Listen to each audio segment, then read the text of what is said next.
to full prosperity. We're going to go full prosperity and to build the greatest economy the world has ever seen, just as we had just a short time ago. We will make America powerful again. We will make America wealthy again. We will make America healthy again. We will make America strong again.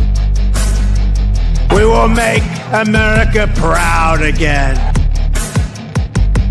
We will make America safe again. And we will make America great again. Great again. Great again.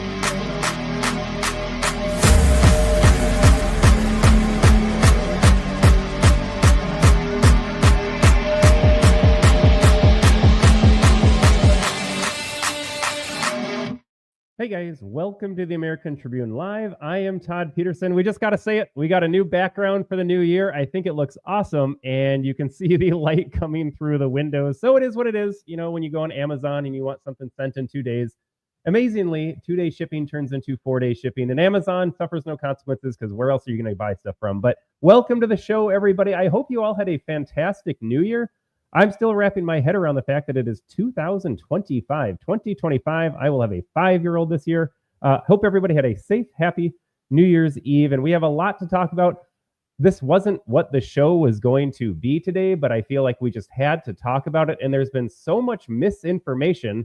And I don't even like the word misinformation. It's just intentional lying from the media, from the FBI. I mean, nothing new there. That's just what they do every day. But it's just insane that they continue to try to get away with it. I'm on record saying it is not an accident. They're not misspeaking. They're not just getting their facts wrong. They are purposefully lying to you about what is happening to promote their own agenda. And so we've got to put that to rest. You think, are they stupid? Are they wrong? Are they waiting for more facts to come out? Folks, there's plenty of facts out already. We're going to talk about all those today. You just need to understand, you need to come to the conclusion that you are getting intentionally lied to, and nothing's going to be more clear about that when we talk about Joe Biden and Alejandro Mayorkas. I've got a clip of Mayorkas today as he's out there defending his record as DHS secretary over the course of 4 years. The gaslighting is off the charts. Again, these are not dumb people. We talked about, I always go to this reference. I think I talk about it every single episode. Kamala Harris, a week before the election, was out on the campaign trail giving a speech, and she said that police officers died on January 6th. This is not an accident. And so as I put that in the context of what Mayorkas is saying about his efforts to secure the southern border, and border crossings, they're below where they were in December 2020 when Trump was in office at the end of his term. This is not getting it wrong. This is not being dumb or misinformed. This is purposefully lying to you. I hope we can all accept that that is what is happening here. So we have a lot of debunking to do today. I'm just going to put the facts out there. I have some opinions about what is going on. At some point in the show, if you're joining us over on Facebook, I'm only streaming on one Facebook page today, by the way. Normally I stream on 3 of our Facebook properties. I don't know what I can say on Facebook right now. We'll take our chances on YouTube again. I've only got 1 strike on YouTube. They didn't like what I had to say about RFK and Anthony Fauci, so they took our video down, one of our live streams from a few weeks ago. Didn't want to take a chance on Facebook. I am going to shut off the Facebook feed at some point during the show today. And then Facebook viewers, I encourage you, let's see what we got on Facebook right now. Encourage you guys to head over to Rumble right now. I'm going to say it again before I cut off the feed on Facebook. Rumble, the American Tribune Live with Todd Peterson. You can check it out on the app. You can go on your desktop browser. But again, the page we're streaming on Rumble, and I encourage everyone to head over to Rumble. Even if you're watching the live stream on X right now, find us at the American Tribune Live with Todd Peterson. Small peanuts. I just crossed 100 followers on the page. I think we've been up for about 2 months now. That's not bad starting from scratch. And we have a larger Rumble page, the American Tribune. Several thousand followers over there, and I do daily commentary. I drop videos every day, like 5 to 10 videos a day. I saved this channel just for the live stream, just so we could keep our feeds clean. You got daily commentary on the big page. You got my podcast on the smaller page. But my Facebook friends, my YouTube friends, if you're watching over on those platforms, I am going to cut the feed today because, again, I don't know what I can say. So we're going to exclusively stream on X and Rumble at some point. But folks, let's dive into the show a little bit. Again, I didn't want to do this show. This wasn't the initial plan. But we had to talk about it. Just utterly insane tragedies that didn't need to take place, don't need to take place. But here we are. This is the new American reality. And in New Orleans, you've got 10 dead as the time of recording. I don't know if that number is going to go up. You've got one deceased in Las Vegas. That was the driver of the car, we'll say. That was the person that set off the explosives, it looks like. The media didn't want you to think that, though. I think we just got to pop up this right away here. As always, when these things happen, it was a truck that drove through a crowd. A truck slammed into a crowd of people, thinking that it could have been an accident, that it wasn't intentional, that this truck just careened off the road and, smashed into a crowd of 10 people, injuring 30, killing 10. What we seem to know now is this was an intentional act, and they're using the word terrorism now, but that wasn't what they were saying at first. The FBI was out there saying, well, we're investigating terrorism. There seems to be a picture of an ISIS flag on the ground that the FBI photographed. This guy drove through the crowd and then had a rifle ready to go to shoot other bystanders, other pedestrians. But sure, just an accident. It was just a truck that ran into a crowd. And then as you talk about what happened in Las Vegas here, let's see if we can find that headline as well. This was from the AP. One person dies when Tesla truck catches fire and explodes outside of Trump's Las Vegas hotel. Again, how the media covered these two New Year's incidents. So go back to the New Orleans headlines for a second. They all got their talking points at the same time. Truck crashes into New Orleans crowd. Truck plows into crowd. Vehicle smashes into crowd. And then we got the AP headline. I don't know, I can't find this one every time. One person dies when Tesla truck catches fire. Folks, the AP covering of the Las Vegas incident where the Tesla Cybertruck exploded outside a Trump hotel, not a coincidence at all, using a Tesla outside a Trump hotel, and you got Donald Trump and Elon Musk heading up the government here on January 20th. Nothing to see there, but they wanted you to think that the Tesla exploded because, and look, the American Tribune, I'm going to be completely honest. You can go to theamericantribune.com. We've done lots of stories where EVs catch fire, usually when they're charging, sitting in their garage here. Sure, there are some safety features of EV vehicles that need to be sorted out, but the media wanted you to think that yet again, somehow a Tesla just parked outside a Trump hotel and the batteries exploded. What happened was a man had gas cans and fireworks in the back of the truck and set them off. I've got some crazy footage. If it were not a Tesla, there would have been far more damage. There could have been far more casualties. But man, this thing is built like a tank. It was containing the explosion. We'll have a video clip of the new Las Vegas sheriff talking about how thank goodness it was a Cybertruck. Otherwise, any other vehicle would have just been set apart. Far more damage likely would have been caused here. But again, the media wants you to think that, a truck just exploded. And Elon Musk is going after these people now as well, amazingly, because this is intentionally misleading. This is a lie. It didn't just catch fire and explode. It was intentionally set off as a bomb. And so Elon Musk talking about suing some of these news outlets for harming the brand, for libelous statements. Like, it was an explosion. They need to say that a man set off this car in an intentional explosion. And the media is going to hide behind the fact that, we didn't know at the time. We're just, using these big terms. It did catch fire. It did explode. So you can't get us there, right, Elon Musk? But the media didn't want you to think right away that it was an intentional act of sabotage. Completely insane. Yeah, get to some Facebook comments here. And again, my Facebook viewers, this is why I stream on Facebook. We have some really big properties. We've got like 15 million followers on Facebook throughout the various pages here. So we have a large audience. I want to speak to you guys. But at some point, my Facebook viewers, you're going to have to head over to Rumble if you want to continue watching the show. The American Tribune Live with Todd Peterson. That is the channel. And by the way, we stream every Tuesday and Thursday at 9:30 a.m. Central. Lydia writes over on Facebook, complete terrorist attack, and I expect more to come. I mean, that's the crazy thing, too. What information are we going to learn? What information are we going to be allowed to learn? It seems like a cover-up is already at play. I mean, they refuse to designate this a terrorist attack. And when we get into the motives of the individual, the background of the individual, it seemed pretty obvious from the beginning that we could call this a terrorist attack. And forget religion for a second, forget motivations. Like, can we just call any attack like this a terrorist attack? There are terrorists aside from the Muslim community. Like, anytime you do this intentionally to kill people like this, it's an act of terrorism. Yeah, Andy writes, ISIS attack. I mean, there's an interesting connection. I do have a counter argument. I will play devil's advocate on that just to maybe cover all the bases. Again, I'm not trying to promote something that is wrong. It certainly seems like that way at the time. They found an ISIS flag on the truck. They denied that at first, but it was there. The FBI was taking photographs. But let's dive into this here. And just as we speak about what happened in New Orleans, this part was simply wild. And then we'll get to some video clips.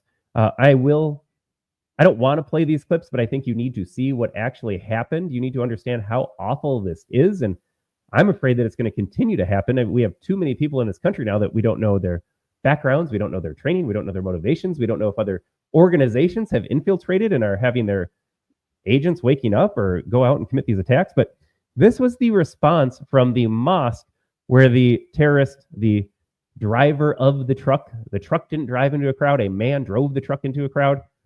This was the response of the mosque where he attended. This is wild. This is absolutely insane here. I'm going to read from the text here. This is a screenshot from over on Instagram that somebody took. I haven't verified this, but it seems to be pretty accepted at this point that this is real. I'm sure many of you have heard about the tragic events that took place in New Orleans this morning that are now being classified as an act of terror by the FBI. Yes, the FBI did later come out and finally commit to active terror. Again, I don't know why we couldn't say that from the beginning. I want to emphasize the importance of everyone to stay vigilant and aware of your surroundings. The safety of our community is the most important thing.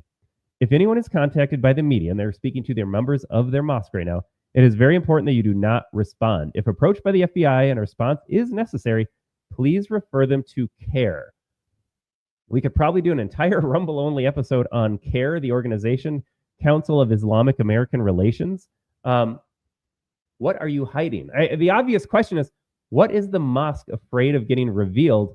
Why are you referring them to an outside organization with known ties to other, I'm going to choose my words carefully because I'm on Facebook, but other organizations overseas that have aligned themselves with terror before, but refer the FBI to CARE? This is insane. How about you just speak to the FBI? You're under investigation. But this community is wrapping itself around in some barriers, layers of protection here. It's going to be very hard to get to the truth if we're going to CARE, because you think CARE is going to speak honestly and openly to the FBI? But this is what's happening down in New Orleans, already trying to shut down the narrative. Yeah, Brian, I see your comment. I'm not going to post that up on my screen, but point well taken. Yeah, absolutely, Brian. I wish I could post that and comment on that as well, but I can't right now. And then let's get to Donald Trump's response as well. So Donald Trump has been speaking for years. 4 years. You can go back. One of his posts from 2013 is getting recirculated online right now, just saying, you need to stop this. You need to stop bad guys from coming in. How hard is that? But you know what? We had mean tweets, so we couldn't have a tough American president that valued safety of citizens. Couldn't have mean tweets, so we got rid of mean tweets. Here's Donald Trump's response, though, to what is happening. With the Biden's open border policy, I said many times during rallies and elsewhere that radical Islamic terrorism and other forms of violent crime will become so bad in America that it'll become hard to even imagine or believe. That time has come, only worse than ever imagined. Joe Biden is the worst president in the history of America, a complete and total disaster. And I'm going to leave it right there because he gets into some other things that we cannot talk about Facebook. All right, folks, but here's where I want to get into Alejandro Mayorkas. And again, I'm jumping around because I want to stream on Facebook. I want to get some of this information out there on Facebook. But again, I'm kind of choosing my topics carefully over there. Folks, I think the countdown has already started. We're going to probably end the Facebook feed very shortly here. But just wanted to give a big picture overview. Yes, there was an attack in New Orleans. Yes, there was an intentional explosion of a Cybertruck in Las Vegas. I got lots of clips. I think I'm going to save those for the Rumble-only section. But we can talk about Mayorkas here. This is resurfaced as well. I think this was from 2022. I could be mistaken. I mean, Mayorkas got dragged in front of Congress every year, multiple times a year. And he always said the same thing. I'm doing the best I can. I've got hardworking men and women. We value the security of the border. And you want to look at him and be like, if you believed what you were saying, then you would do something different. What has the Biden administration done for the last 4 years vis-a-vis the border? And all you can say is it's wide open. But here's an exchange from Mayorkas. After this clip, I think we're going to stop the Facebook feed, head over to Rumble only. But here is Alejandro Mayorkas when he gets pressed by Josh Hawley. Again, I think this is a couple years old, but it might as well have been said yesterday because Mayorkas has never changed his tune. But take a listen. Mr. Secretary, I think that your performance is despicable. And I think the fact that you are not willing to provide answers to this committee is absolutely atrocious. Mr. Chairman, may I? So what you need to know that this was the end of a diatribe from Hawley saying, here are the borders. Here's the border situation. Here's how many crossings we have. Here's what we know is happening to the border. Here's what we know is getting affected by the border. Here's all the things that we don't know about who's coming into the border, where they're coming from, what their intentions are when they get here. All factually true. Mayorkas, here's a huge chart of all the immigration that has taken place over the last couple of years, illegal immigration. Mayorkas won't address that. Now he makes it personal. This is absolutely wild. Like, if you'd like to have a minute to respond, you are welcome to. I would, and I'm not sure I'll limit it to 60 seconds. That's fine.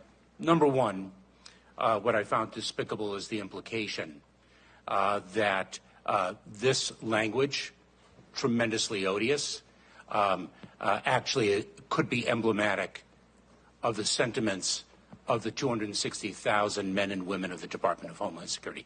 All right, so I'm gonna pause this video. We're gonna talk about it. His first defense, he's gonna hide behind all of the employees in his organization, and no doubt, tens of thousands, hundreds of thousands of these employees signed up for the right reasons. They want to serve Border Patrol. They want to serve DHS. They want to serve this country. They want to defend this country. Hawley was not talking about any of those individuals. Hawley was directing all of his comments to Alejandro Mayorkas, who is in charge of the organization, in charge of the employees, and directing policy. Whenever we talk about what is happening on the border, we are not maligning Border Patrol. We're not maligning the employees, although there are plenty of employees to malign. But we're specifically targeting Mayorkas, saying, why are you doing these policies? Why are you directing your people to just let them in? Why do you have a wide open border? It was always about Mayorkas, but he hides behind, like a coward, he hides behind all of his employees. That is not what Hawley was talking about. That's what none of us are talking about. But the coward is, he's going to use them as a shield to defend, to protect himself from obvious allegations.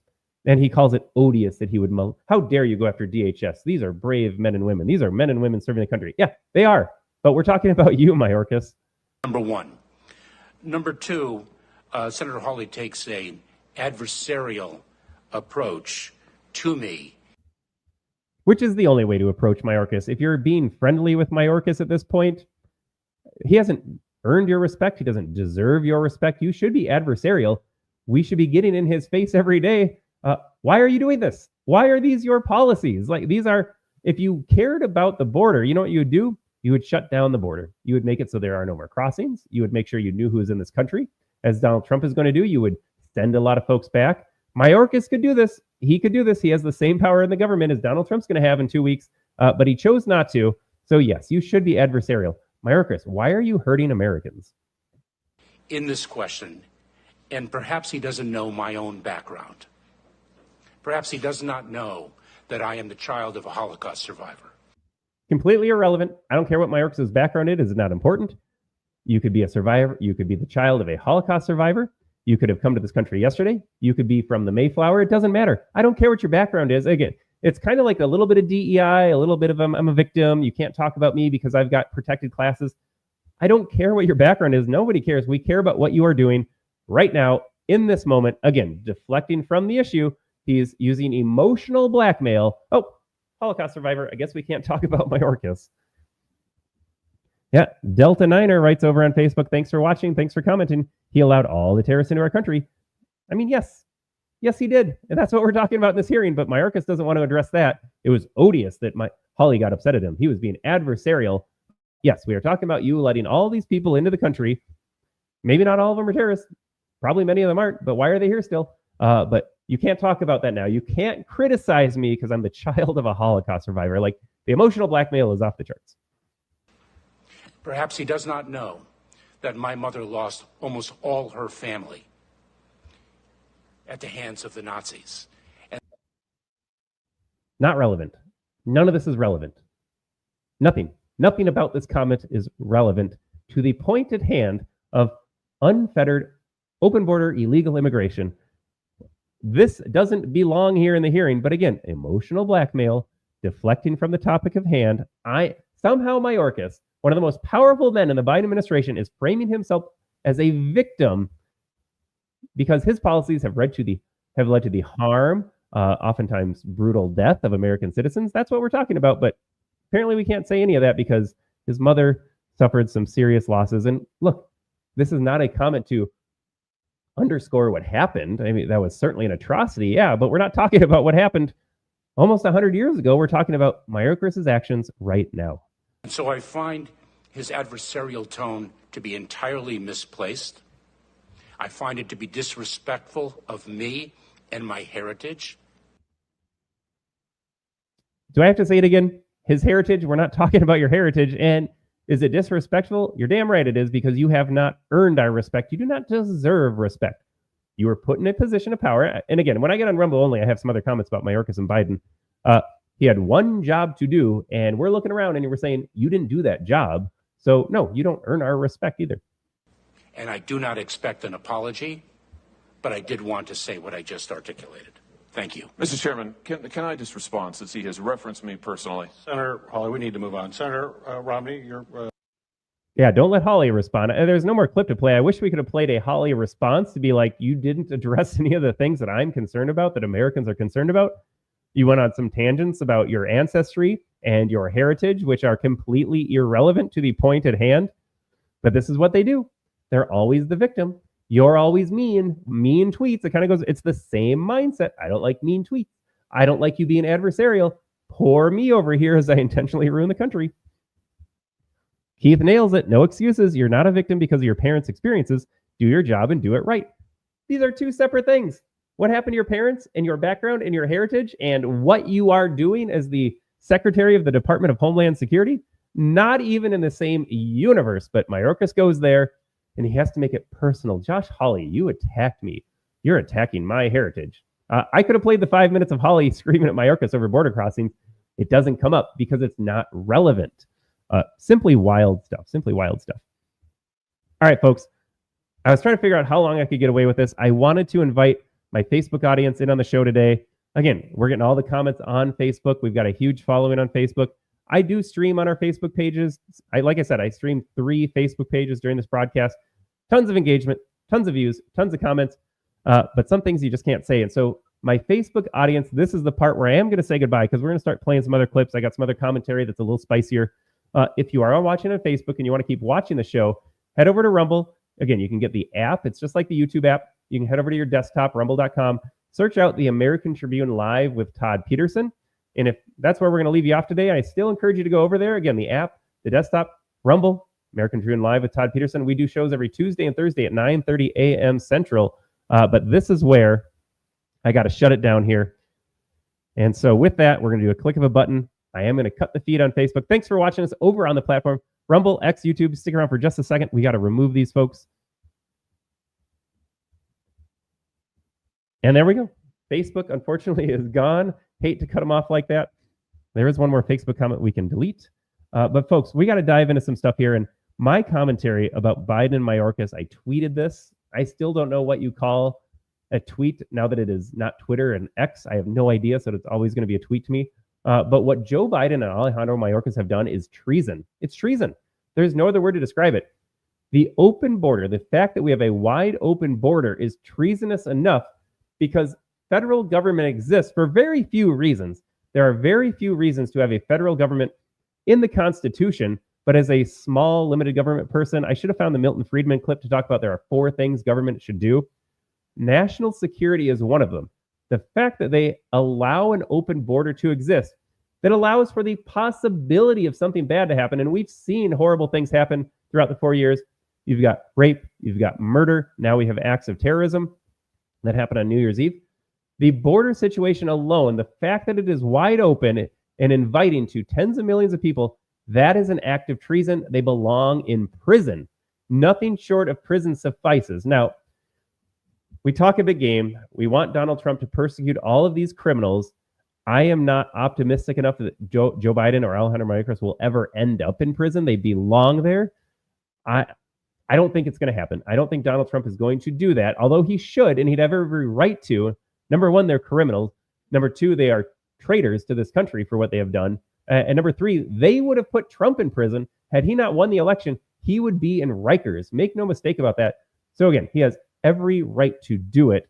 I am not sure if he will. I always want Donald Trump to be the bad guy that the left makes him out to be. Like the version they have, the fear-mongering version of Trump they have, that's who I want as president. But I'm not optimistic that they're going to end up in orange jumpsuits.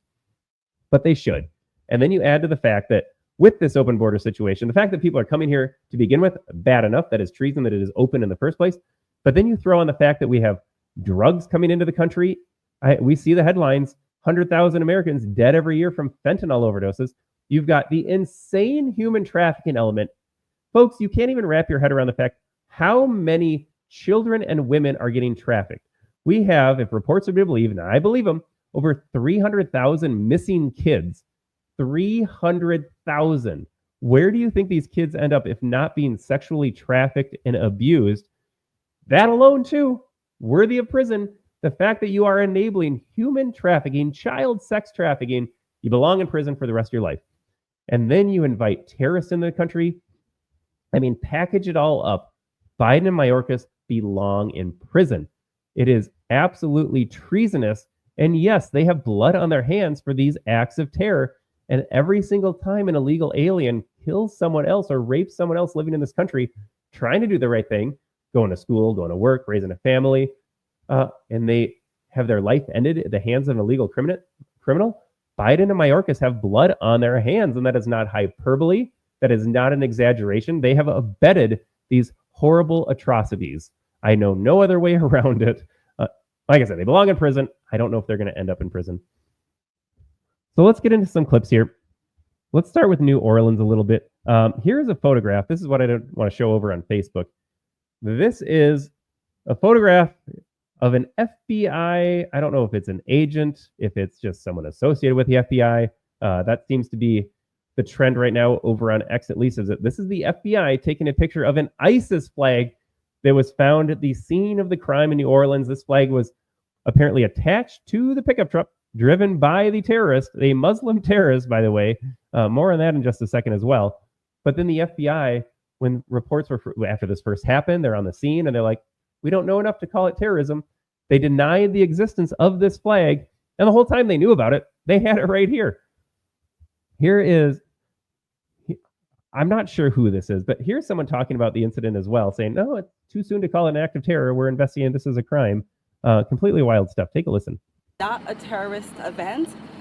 What it is right now is their improvised explosive devices that was found. And we are working on confirming if it's a viable device or not. As Chief Kirkpatrick said, we're asking everyone to stay away from Bourbon Street, specifically from Canal Street to St. Anne. That is my ask. Once again, stay away from Bourbon Street, Canal Street, all the way to St. Anne until we can figure out what is going on.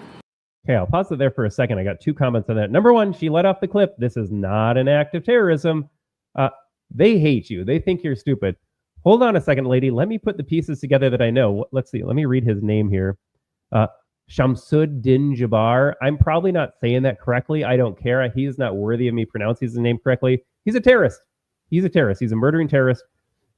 They actually had a tweet here. The FBI said they weren't going to release the name of the individual until they could pronounce it correctly.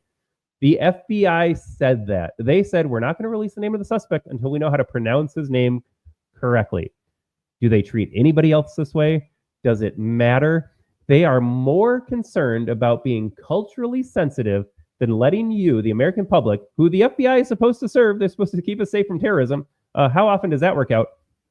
Turns out they're always on the FBI's watch list. They're on their radar. We knew about this person and this happened anyways.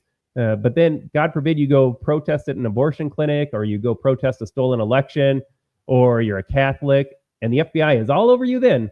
They don't care about what your name is or how it's pronounced or what your beliefs are. They'll go after you. You'll go to prison right away. But if you are Shamsuddin Jabbar, we're going to hold off on releasing that information until we can be culturally sensitive and make sure we pronounce your name correctly, because we don't want to dehumanize a murdering terrorist. Simply stunning stuff there. I don't know. I don't know about you folks. The other part here that I had to comment on, please stay away from this. It's an active crime scene. Don't go down to Bourbon Street. I understand from a safety standpoint, maybe there's a follow-up. Maybe they know somebody else is there. That's giving them a generous read. I don't know. The FBI has proven time and again they can't be trusted. Are they making sure they can cover everything up and sweep it under the rug? Let's hide this ISIS flag. Okay, there's more evidence, more ties to Al-Qaeda or ISIS or whatever it may be. Here's a book with other names of people that are going to commit crimes. We can't let that information get out. We can't let the American people know about other threats to this country. Sweep it all up. Epstein list, Diddy list, 9/11, Trump assassination, Thomas Crooks. Don't let any more information get out. We got to contain the narrative. And I don't know about you folks. As we get into the connections between what happened in New Orleans and Las Vegas as well, a lot of weird coincidences. I think we're all grown up enough now and not naive enough to think like, well, there's no such thing as a coincidence when it comes to stuff like this. Was the government involved in this? He was at a huge army base where no doubt they have lots of different programs to, let's say, brainwash or influence you. We know MKUltra is a thing. Was the government, did they have a hand in this? Are they trying to make sure they cover up that connection? I hate going there. I hate being a conspiracy theorist now, but more often than not, our conspiracy theories always come true. And so, honestly, at this point, if you're just going to take the FBI's word at it, oh, this was a lone wolf incident. This was a deranged individual who drove a truck into a crowd, had a rifle, and started popping off on everybody in the street. Nothing to see here. That's the end of the connection. It was just one guy doing his thing. He hated this country, hated people. It never really works out that way. There's always a larger connection. If you're going to trust the FBI at face value, I think you have some serious reflecting to do on how dishonest the FBI, the media, the government has been before. If we're not just assuming there's more to the story, then I think there's something wrong with us. So I hate to get conspiratorial, but it seems like that's the only way to go at this point. Let's take a look, though. I'm going to play the clip of the truck driving through the crowd. It's an awful moment. It's a really short clip here, but I think it's important to see what actually happened. You can imagine in your head a truck careening down a road, a pedestrian road, by the way. Oh, a road. I don't have this video up here or this photograph up. Normally Bourbon Street, normally these pedestrian walkways, they have massive steel barriers, massive concrete barriers to prevent vehicles from entering that space. That is a stopgap measure to keep pedestrians safe. No cars allowed. Wouldn't you know that the day of this crime, that was down. New Orleans, even though they knew people would be out celebrating New Year's Eve, even though they knew it would be really crowded on Bourbon Street, a pedestrian thoroughfare, they had those guards down. No steel barriers, no concrete barriers. It was wide open to a car. And again, not getting conspiratorial, I don't want to, but why?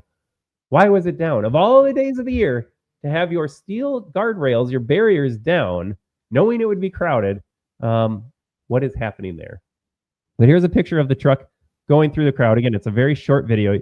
This thing is flying down the road. Take a look. And again, a graphic warning. I don't think I have any kids watching. If kids are watching, please cover their eyes.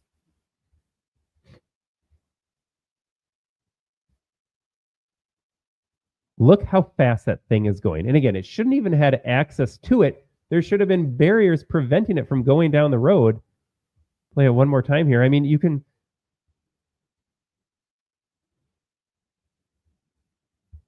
Truly horrific moment right there. My concern, I think this is a valid concern. I don't think this is the end of it.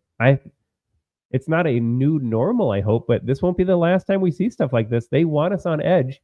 They let so many people into this country, and we have enough people here already that have bought into this lie that, you know, we got to murder Americans. Won't be the last time we see this, unfortunately. This is the result of Biden policies. This is the result of harmful and dangerous and evil narratives floating around right there that somehow what are you accomplishing even? But take a look at this. So right after this happens, I got to find the clip here. So the same day, now let me get into a little background of our guy here, Shamsud. So Shamsud, they said there were reports early on that he had came from Texas 2 days earlier. They said he had crossed the border. That seems to have been debunked a little bit. He was a military vet. He served at Fort Bragg, had a background in stuff just like this, and he appears to be Arab American, and I assume he is a devout Muslim then. I'm trying to find the video clip that I had here, because you won't believe what happened in New York the same day, just a few hours later, that this happened. I thought I had this video clip. Okay, we do have the clip. So this is in New York City. You can see the Palestinian flags right after a Muslim terrorist. I'm just going to call him a Muslim terrorist. I'll correct myself if I'm wrong later, but I think we're pretty good at connecting the dots. Just hours after a Muslim terrorist drives through a crowd of people in New Orleans, you have a group of Palestinians, Hamas supporters in New York City marching. Why? Why are they doing this other than say, I hate America, I hate Americans, I'm in solidarity with the truck driver? But this is so grotesque. Here are these people walking down the street protesting God knows what in New York City.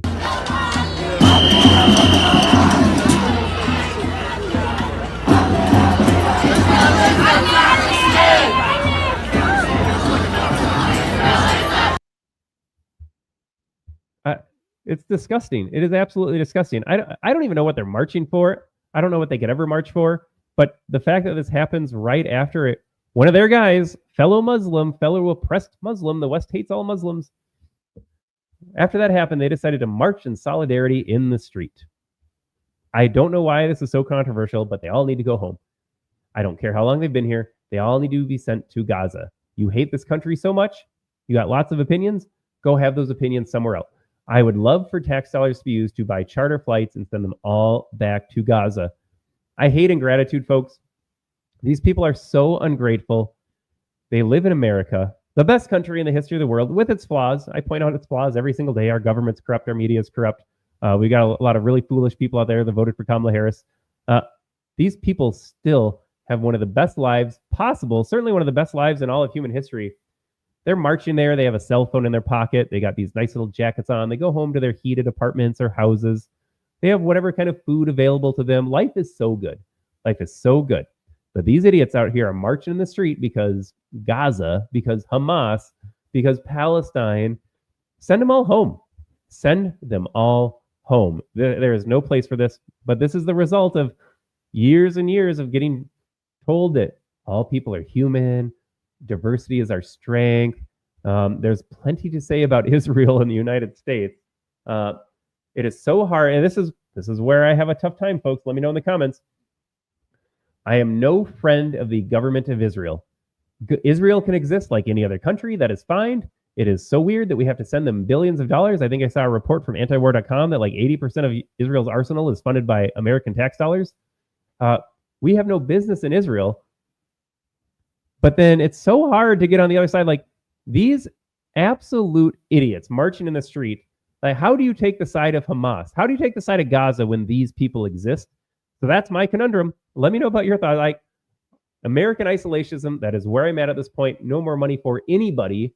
You deal with your own problems in your home nation.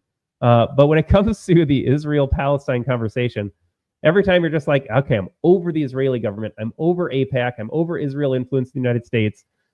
That can be true. But then when it comes to Israel, God, you're just like, but these are the people that Israel's against. Like, I can't support this. Pro-Hamas, pro-Palestine. Like, these people are evil. They're evil. Why are you marching? Why are you not condemning what happened? They never condemn what happens. Refer you to CARE. March in the streets in New York City. Absolutely insane. How about you just say, how hard is it to say, we condemn what happened? This is not reflective of who we are, but they never say that. And I tend to think now that they like what happened. How else do you interpret their silence? How else do you interpret their marching in the streets? I think they support what happened. They have zero empathy for the people that got killed and the people that got injured. There's no other way around it. All right, moving on here. We're jumping all over the place here. Just trying to give you guys the full picture here. So here's a little background on the guy from Las Vegas. There were some comments on X like, who's the white dude? Yeah, it was a white guy that blew himself up in a Tesla Cybertruck. So here's what we know so far. His name was Matthew Livelsberger. He lived in Colorado. He served in the military, and a lot of people are trying to make the connection, or are making the connection. I mean, it is a connection. He served at the same military base as the New Orleans attacker Shamsud Dinabar. And I hope I'm pronouncing your name incorrectly. You don't deserve to have your name pronounced correctly. Yeah, looking at you, FBI. Can't release his name until we pronounce it correctly. So he served at Fort Bragg. Something like 50,000 people are on the base at any given time. There were some vets speaking online, like if you're in the Army, you have been at Fort Bragg at some point. So did they overlap? Hard to say right now. But again, as you look at all of the connections, at some point you just got to be like, yikes. So they served in the Army. They served in intelligence. They had backgrounds in explosives. They both rented their cars from Turo. The guy in New Orleans and this individual in Las Vegas, they didn't own those vehicles. They rented them from the same app. And again, could be a coincidence. Maybe they just both wanted a car. But it's like, okay, I know the people that work at Turo used to work for the corrupt government. I know that there are lots of options to rent vehicles nowadays. So both Turo, what are the odds? I mean, how many people use Turo versus how many people go to the rental car place? So the coincidences are lining up quite nicely to say, is there a connection here? And I mean, it's fair to ask, is there a connection? The media is not going to report on it. The FBI is not going to tell us. So I think we have to read between the lines sometimes and say like, okay, there might definitely be a connection. I popped the image you can see down there. That was our featured image on the show today. See if I have that image in here as well. I don't. All right, but here's the moment. We got a video clip of the Tesla actually exploding. And again, I ran the headline earlier. For the life of me, I can never find this image. This is how the media reported it. One person dies when Tesla truck catches fire and explodes outside Trump's Las Vegas hotel. Here is that moment when the car magically catches fire and explodes. What actually happens is this dude is in the car. He was the one fatality in Las Vegas. And here he goes.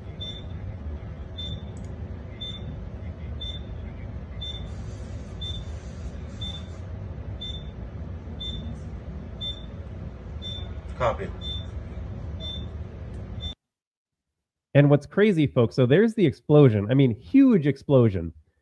Take a look at the aftermath here. We've got the sheriff, I think this is Fox News, talking about the sheriff's reporting, or they might cut to the sheriff talking himself. But were it not a Cybertruck, the damage could have been far worse. That was a massive explosion, but the vehicle, amazingly, the vehicle is intact. There's going to be a drone video that plays to my left again.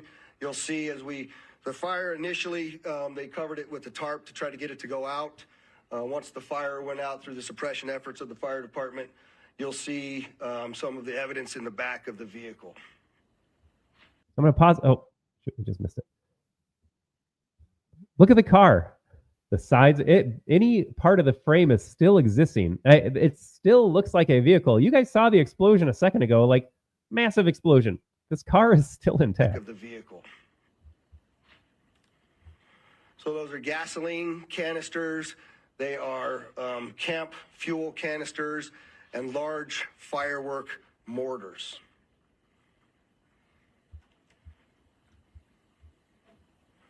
What I also would like you to pay attention to on that video, as you see that, it looks like the exterior of that truck is completely intact as it sits there. The fact that this was a Cybertruck really limited the damage that occurred inside of the valet, because it had most of the blast go up through the truck and out. In fact, if you look on that video, you'll see that the front glass doors at the Trump hotel were not even broken by that blast, which they were parked directly in front of. You can see that in the video there.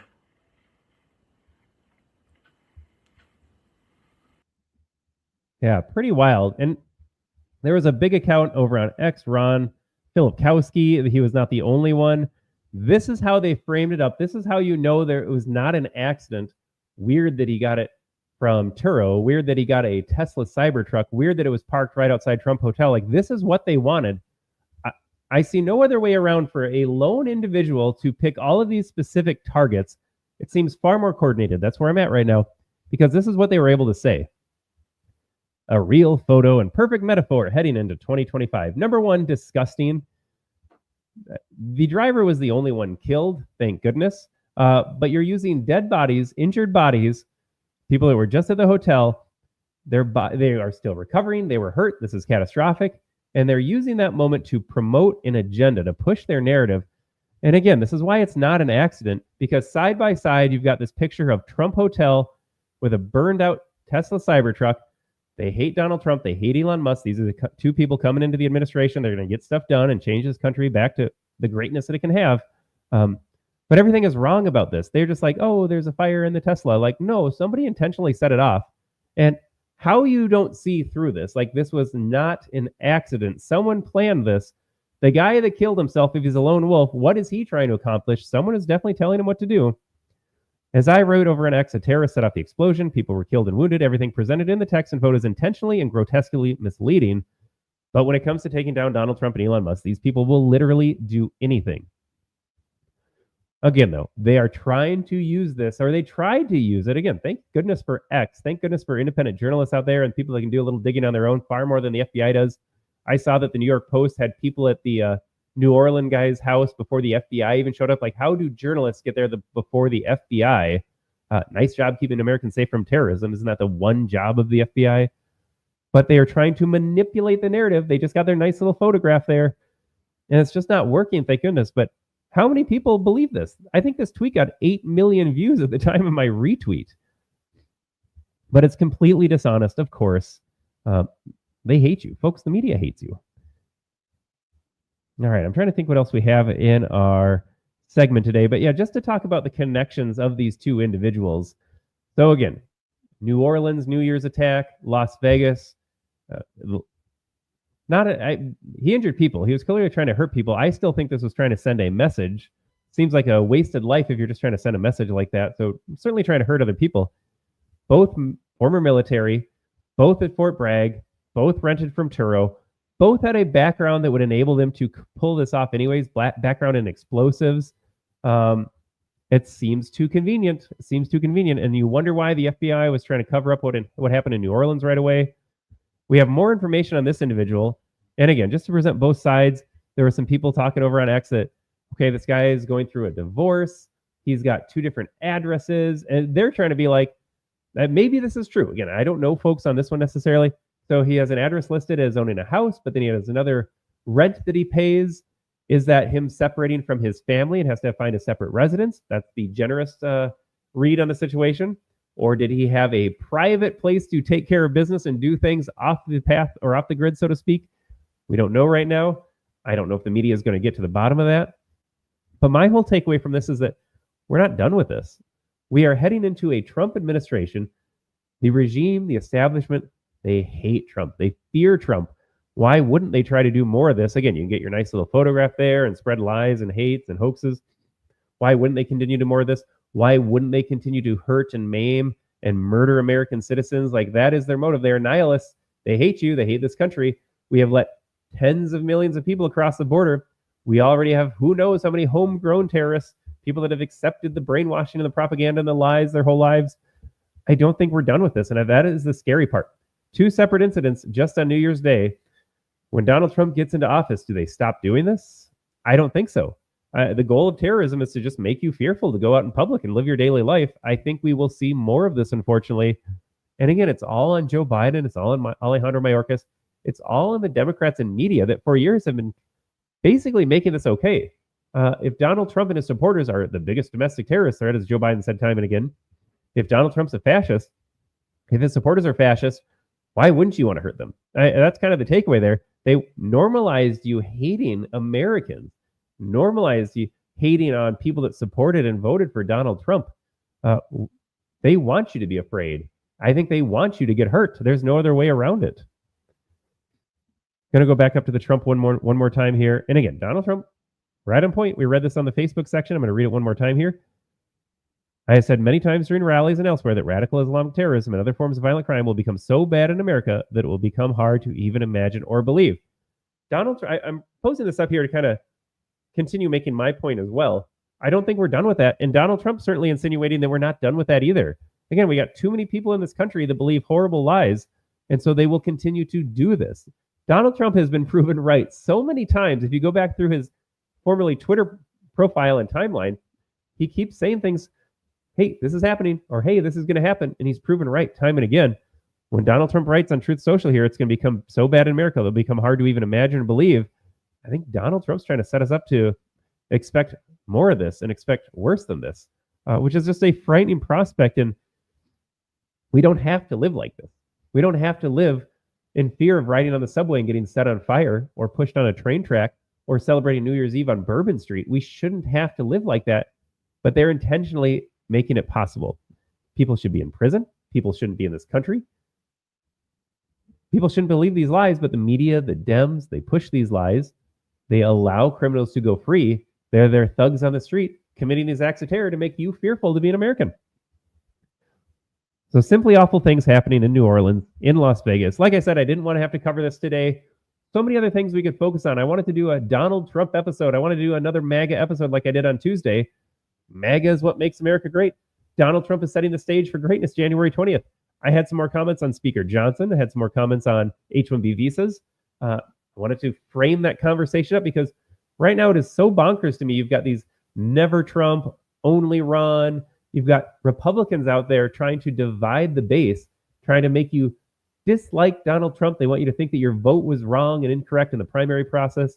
And then November 5th, you got people out there saying the only hope is that he's going to be slightly better than Kamala Harris. Like, the world that these people live in is so insane. I wanted to defend some of Trump's recent actions here, provide a little context for that as well. But this story was too big not to cover today. So we'll see what happens in the news cycle. But next Tuesday, I hope I have a chance to come back and revisit that. Defending Donald Trump's actions on controversial issues is not you blindly living in a cult, blindly following orders of your supreme leader. You can rationalize coming to support Donald Trump's decisions that on the surface you don't agree with, are not ideal. You wouldn't have made those choices, but Donald Trump is making those decisions for a reason. And I think we can explore why it's okay to defend those reasons. People are out there saying like, oh, the only ones that agree with Donald Trump are the Kool-Aid drinkers. They'll support anything Donald Trump does. And not necessarily, but I can also see why he's making those decisions. And I wanted to explore that a little bit more because I got into some other tizzies on X-Ray. I have a lot of fun trolling some of these Never Trumpers. They're replaying clips of Ron DeSantis. Oh, it could have been so much better under DeSantis. Like, nope, he lost. He was never going to win. So I wanted to explore that a little bit more. But again, this story was too big to cover. The media is lying to you. The media is running fake headlines. You're not getting the entire truth. So felt like it was worthwhile to at least cover the big topics here. So when you get into these conversations or you see other headlines, you're kind of armed with a little bit more truth. With that being said, though, folks, we are at the 50-minute mark. A little bit of shorter shows this week. I am still recovering from a little bit of head cold. 2 kids in daycare. It is what it is. It's cold in Minnesota. We're indoors all the time. So we are going to wrap it up here today. I do appreciate you watching. Our former Facebook audience, I hope some of you made it over to our Rumble channel. And again, just for the audience at home, our largest audience is over on X right now. Love you watching on X, free speech platform. Rumble is where we are hosting the show. So if you're watching on X, you want to get the Rumble app, you want to head over to the Rumble desktop browser. The American Tribune Live with Todd Peterson in it. I'll say it again. Every Tuesday and Thursday, 9:30 a.m. Central. So when we can do these live shows, current events, sometimes my opinions, a little bit of everything over on the channel. But hope to see you back next Tuesday, 9:30 a.m. Central. Again, the American Tribune Live with Todd Peterson. With that, folks, thanks for tuning in. Thanks for watching. Have a great rest of your day. Starting on day one, we'll implement the rapid series of bold reforms to restore our nation to full prosperity. We're going to go full prosperity and to build the greatest economy the world has ever seen, just as we had just a short time ago. We will make America powerful again. We will make America wealthy again. We will make America healthy again. We will make America strong again. We will make America proud again. We will make America safe again. And we will make America great again. Great again. Great again.